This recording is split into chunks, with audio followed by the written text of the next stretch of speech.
नमस्कार दोस्तों, स्वागत है आपका मेरे चैनल पे। आज हम बात करेंगे कुछ रहस्यमय पौराणिक तथ्यों के बारे में, जिनके बारे में जानकर आप कहेंगे ये तो मैंने पहले नहीं सुना। क्या आप जानते हैं कि रावण एक महान योद्धा और विद्वान ब्राह्मण था? हाँ दोस्तों, और ये तो बस शुरुआत है, तो वीडियो को पूरा देखना और हाँ, बेल आइकॉन दबाना मत भूलना।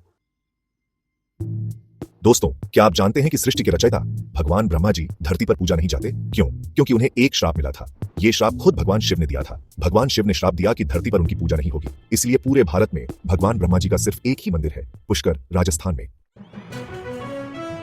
रावण, लंका का राजा, जिसका नाम सुनते ही हमारे मन में क्रूरता और दुष्टता की तस्वीर उभरती है, वो असल में भगवान शिव का परम भक्त था। उसने अपनी भक्ति से प्रसन्न होकर भगवान शिव से 10 सिर और अमृता का वरदान मांगा था। रावण ने ऐसा ही किया और शिव जी ने उसके सिर को वापस जोड़ दिया, जिससे उसे दशानन कहा जाने लगा।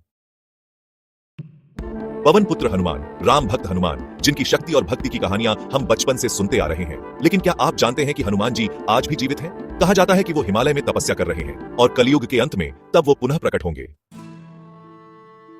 भगवान विष्णु ने धरती को बचाने के लिए कई अवतार लिए और उन्हीं में से एक है वराह अवतार। राक्षस हिरण्याक्ष ने धरती को चुराकर समुद्र में छुपा दिया था। तब विष्णु जी ने वराह रूप धारण किया और हिरण्याक्ष का वध किया, फिर धरती को अपने दांतों पर उठाकर स्थापित किया।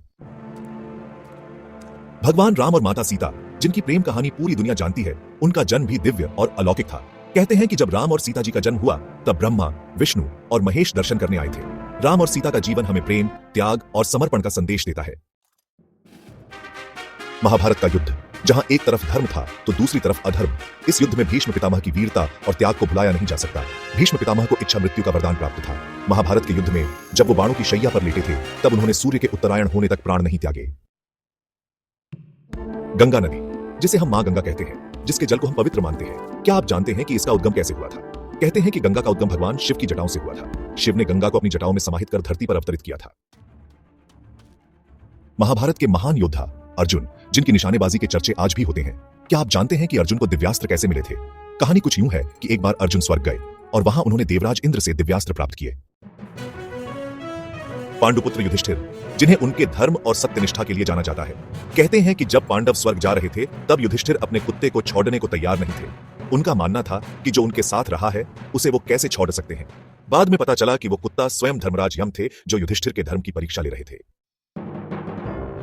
समय चक्र चलता रहता है, हर युग की अपनी कहानी होती है। त्रेता युग में भगवान राम ने रावण का वध किया। द्वापर युग में श्री कृष्ण ने कंस और दुर्योधन का संहार किया। दोनों कहानियां हमें बुराई पर अच्छाई की जीत का संदेश देती हैं।